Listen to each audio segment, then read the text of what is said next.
मेरा इंजर पिंजर जरा इस वक्त हुआ है, बहुत बुरा हाल है, इसलिए क्योंकि ऑल द वे मैं अभी नारान से ट्रेवल करके लाहौर पहुंचा हूं। नारान आप जानते हैं कि इस वक्त रश की क्या सूरत हाल है, मेरे ख्याल में काफी हद तक इन्फॉर्मेशन तो आपको मिल चुकी होगी। अच्छा खासा वहां पे रश है, लेकिन मैं खुशकिस्मत ये था कि जाने वालों का ज्यादा रश था, वहां से आने वालों यानी कि नारान से निकलने वालों का रश निस्बतन कम था, लेकिन फिर भी सड़कों के ऊपर काफी ज्यादा रश था। तो अगर आप अपनी फैमिली के साथ प्रोग्राम बना रहे हैं, सोच समझ के जाइएगा, क्योंकि अच्छा खासा रश जो है वो इस वक्त वहां पे देखा जा सकता है। अच्छा जी, स्टूडियो से इंशाल्लाह अब व्लॉग्स का सिलसिला जो है वो दोबारा शुरू हो गया है, और मैं जानता हूँ बहुत से लोगों ने मैसेजेस भी किए हुए थे कि जनाब आपके व्लॉग जो हैं वो नहीं आ रहे। ईद की वजह से भी था, मैं जरा अपनी टीम को भी थोड़ा सा रेस्ट देना चाह रहा था। अब जरा इनका इंजन पूरी तरह दोबारा टाइट होगा, और मेरा भी साथ ही साथ, और इंशाल्लाह 2 व्लॉग्स का सिलसिला जो है वो अब यहाँ से दोबारा इंशाल्लाह स्टार्ट करेंगे। लेकिन ईद के ऊपर मेरे ख्याल में पाकिस्तानी अवाम के लिए जो है, मैं इसे ईदी ही कहूँ, शायद वज़ीर आज़म की जानिब से जो है वो पाकिस्तानी अवाम के लिए ईदी जो है वो दी गई है। खुशखबरी ये है कि जनाब पेट्रोलियम मसूआत की कीमतें जो है वो कम कर दी गई हैं, और पेट्रोल और डीजल की कीमत में 22 रुपये फी लीटर की जो है वो कमी की गई है, और तकरीबन कोई 383-84 रुपये के आसपास जो है वो पेट्रोल की अब नई प्राइस आ गई, लेकिन इसका इतलाक जो है रात 12 बजे से होगा। अच्छा, मुझे अजीब भी लग रहा है ये कहते हुए कि जनाब ये इतनी ज़्यादा प्राइस पहले इतनी आगे जा चुकी हुई थी कि अब इसको कमी को भी जो है हम खुशखबरी या इसे ईदी का नाम जो है वो देके हम कह रहे हैं। हुकूमत की जानिब से जो टिकट्स कम से कम जो रिलीज़ किए जा रहे हैं वो यही कही जा रहे हैं कि जनाब खुशखबरी जो है वो आ गई है, और ये जनाब इस प्राइस के ऊपर आ गया। लेकिन फिर भी मेरे भाई 383-84 रुपये जो है वो बहुत ज़्यादा है। हमें तो आदत है तकरीबन 200 के आसपास, 200 सवा 200 के आसपास जो है वो, ये भी खैर बहुत ज़्यादा है, लेकिन अभी भी 383 जो है दैट इज़ टू मच। और इसकी वजह से मैं दोबारा बार बार ये बात कह रहा हूँ कि आने वाले दिनों के अंदर जो है जो इसका महंगाई का तूफान आएगा वो अच्छा खासा अभी बड़ा होगा। ये मैं आपको अभी से प्रेडिक्ट करके बता रहा हूं कि आने वाले महीनों के अंदर जो है वो आपको एक अच्छा खासा बड़ा महंगाई का तूफान जो है वो आपको देखने में मिलेगा। लेकिन लेट्स सी व्हाट हैपेंस। जरा सियासत की तरफ जनाब चलते हैं, और आज जो खबर सामने आई है वो ये है कि पाकिस्तान तहरीक इंसाफ खैबर पख्तूनख्वा के सदर जुनैद अकबर को जनाब गिरफ्तार कर लिया गया। गिलगित बल्तिस्तान पुलिस ने जो है उन्हें गिरफ्तार किया। इंटरेस्टिंग बात यह है कि मेरी जुनैद अकबर साहब से अभी 2 दिन पहले ही मुलाकात हुई थी, 2 दिन पहले, बल्कि कल, सॉरी 2 दिन पहले भी नहीं, कल मेरी उनसे मुलाकात हुई थी। और मुलाकात हमारी इस तरह हुई थी कि मैं बाबू सर टॉप को मैं क्रॉस कर रहा था, मैं गिलगित बल्तिस्तान से केपी की तरफ आ रहा था, और मैं बाबू सर टॉप के ऊपर एक्चुअली फंस गया था, वहां पे तकरीबन 2 घंटे में फंसा रहा, रश बहुत ज्यादा था। तो जुनैद अकबर साहब दूसरी तरफ से चलते हुए आ रहे थे, तो मैंने गाड़ी का शीशा नीचे किया, तो वहां पे मेरी हार्डली कोई 4-5 सेकंड की जो जिसे कहते हैं प्लेजेंट्रीज आपस में एक्सचेंज हुई। मैंने कहा जी किधर बड़े आप तेजी में जा रहे हैं, उनके साथ जारी बात है और भी लोग उनके साथ थे, तो उन्होंने कहा कि ट्रैफिक बड़ा जैम हुआ है, तो मैं पैदल चल के जो है, मैं तकरीबन पीछे 1 किलोमीटर से मैं चलता हुआ आ रहा हूँ, और मैं पैदल चल के जो मैं आगे क्रॉस कर रहा हूँ। मेरे ख्याल में दूसरी साइड के ऊपर जो है उनके लिए गाड़ियां इंतजार कर रही होंगी। तो मैंने कहा जी कैंपेनिंग के लिए जा रहे हैं, तो उन्होंने कहा हाँ मैं कैंपेनिंग के लिए जा रहा हूँ। तो मेरी अभी कल ही उनसे मुलाकात हुई थी, और आज ये खबर आई है कि उन्हें गिरफ्तार कर लिया गया है। इसके साथ साथ अरकान कौमी असम्बली सलीमुर रहमान, सैयद महबूब शाह को भी जुनैद अकबर के साथ जो है गिरफ्तार किया गया है। डॉक्टर अमजद अली खान और एमपी नईम खान को भी जो है वो गिरफ्तार किया गया, और तमाम पीटीआई रहनुमाओं को जो है जिला ग़िज़र बदर जो है वो कर दिया गया है। अब इसमें जुनैद अकबर साहब ने मीडिया से गुफ्तगू की कि मुझे कहा गया है कि आपके पास एनओसी नहीं है, इसलिए आप गिलगित से निकल जाएं, और अब फिर हमें चेक पोस्ट पर रोका गया है। क्या गिलगित बल्तिस्तान पाकिस्तान का हिस्सा नहीं है? मुझे तो ये समझ नहीं आ रहा कि किस तरह एनओसी लूँ और किससे लूँ। अच्छा, दिस इज क्वाइट स्ट्रेंज। वैसे बाकी मतलब मुझे नहीं पता, मैंने ये कॉन्सेप्ट मुझे तो पहली दफा मैंने सुनने को मिला कि जनाब इन लोगों को एनओसीज की भी जरूरत है, और मोस्ट प्रॉब्ली एनओसीज अगर ये जो कह रहे हैं तो शायद डिप्टी कमिश्नर वगैरह से जरूरत होगी कि जनाब आपने अगर कोई पॉलिटिकल एक्टिविटी करनी है तो उसके लिए जो है वो आप एनओसी लेकर आए। लेकिन दोबारा वही बात है कि जब आप बाकी तमाम रहनुमाओं को जो है वो पॉलिटिक्स करने की इजाजत देते हैं और उनको कैंपेनिंग करने की इजाजत देते हैं, तो मेरी नजर में तमाम रहनुमाओं के लिए जो है वो इजाजत वहां पे होनी चाहिए।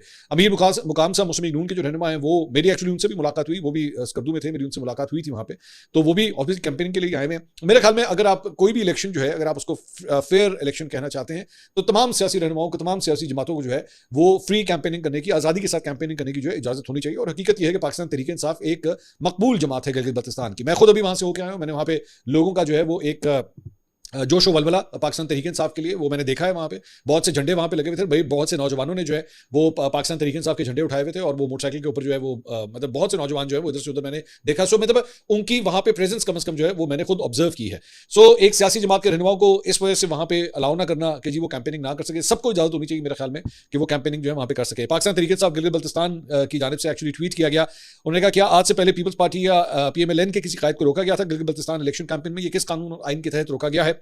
गिलगित बल्तिस्तान का चीफ इलेक्शन कमिश्नर राजा सुल्तान सिकंदर की एक और घटिया कॉपी है, और जो ताकतें कर रही हैं इंशाल्लाह ताला ये नाकाम होंगे। और गिलगित बल्तिस्तान जिला ग़िज़र की गयूर अवाम है, वो खुद इस फसाइयत के अब गवाह है, और हमेशा से वहां पर जो अवाम का फैसला है वो कभी भी किसी ताकत पर के सरनगू नहीं रहा, और हमेशा सच और हक के साथ खड़ा है। जुनैद अकबर साहब के ट्वीट और कारकुनों से गुफ्तगू, उनको जो है वो जब सूबा बदर किया गया, कारकुनों से गुफ्तगू की, उन्होंने कहा इंतजामिया ने मुझसे कहा है कि कमिश्नर ने आपको सूबा बदर करने का कहा है। मैंने कहा कि आइन और कानून में नहीं है, लेकिन इसके बावजूद हम इस लंगड़े कानून को भी मानते हैं, लेकिन अगर उन्होंने कोई गलत बयानी की या वादा खिलाफी की तो कल सारा खैबर पख्तूनख्वा और गिलगित बल्तिस्तान जो है वो बंद होगा। दूसरी बात मैंने कहा कि अगर मैं कैंपेन नहीं करूंगा तो कोई और भी कैंपेन यहाँ पे नहीं करेगा। साथ ही साथ उन्होंने कहा दूसरी बात कि इंतजामिया से कहता हूं कि मेरी यहाँ से मैं यहाँ से जाकर गिलगित बल्तिस्तान के बॉर्डर पर हूँगा, अगर यहाँ पर मुस्लिम लीग नून का बंदा कैंपेन करने आया, पीपल्स पार्टी का बंदा आया या किसी भी पार्टी का बंदा आया, तो फिर मैं चैलेंज करता हूँ कि सारा गिलगित बल्तिस्तान की पुलिस भी लेकर आए तो मुझे रोक कर दिखाए। सो मामला जो है वो काफी हद तक जो है वो कम से कम इनकी बातों से तो ये लग रहा है कि काफी सीरियस हो गया है।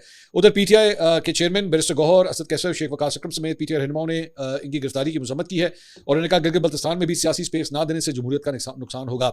वज़ीर आला खैबर पख्तूनख्वा सुहेल आफरीदी ने ट्वीट किया, उन्होंने कहा अगर हमारे पार्लियामेंटेरियंस को जल्द रिहा नहीं किया गया तो गिलगित बल्तिस्तान की कठपुतली हुकूमत और जो वहां पर जाली हुकूमत बनाने के लिए सरगर्म है उनसे अपने पार्लियामेंटेरियंस के साथ नारमा सलूक के बारे में सवाल करने पर वहां खुद जाऊंगा। ये रवैये पाकिस्तान को नुकसान पहुंचा रहे हैं, ऐसे रवैयों से नफरतें बढ़ रही हैं, ऐसे इकदाम तकसीम पैदा करते हैं जिनका काम अवामी मैंडेट की हिफाजत है, वो हमेशा पाकिस्तानियों के मैंडेट पर डाका डालते हैं। So CM KP has also jumped in this situation. इसके अलावा मिशाल यूसुफजई ने भी ट्वीट किया, उन्होंने कहा गिलगित बल्तिस्तान के अवाम हमारे भाई खालिद खुर्शीद और पीटीआई के साथ की गई ज्यादती का बदला अपने वोट से लेंगे।